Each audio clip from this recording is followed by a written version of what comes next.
кедергі, жаңа мүмкіндік. Мұндай нәрселер әрекетке кедергі келтіруі мүмкін. Адам, күн, жел, аң. Бірақ менің талабым мен ақыл ойым үшін бұл кедергі емес. Және сол кедергінің өзі қорғаушы күшке айналып, бізді қиын болғанымен нәтижелі жолға бастайды. Марк Аврели. Ойлар. Бүгін сіздің жоспарларыңызды бұзатын нәрсе болады. Бүгін болмаса ертең. Сөйтіп жоспар жүзеге аспай қалады.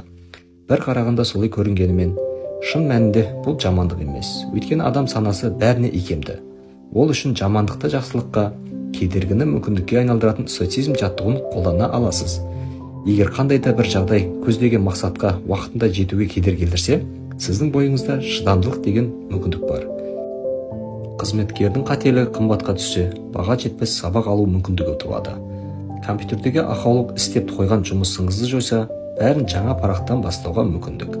Біреу жаныңызды ауыртса, кешіру мүмкіндігі. Қандай да бір қиындық туса, одан сайын күшті болу мүмкіндігі. Осылай ойлап көріңіз. Сонда әрбір істің қайыры бар екенін, оның сіз үшін пайдалы болғанын түсінесіз. Кез келген кедергі қозғаушы күшке айнала алады.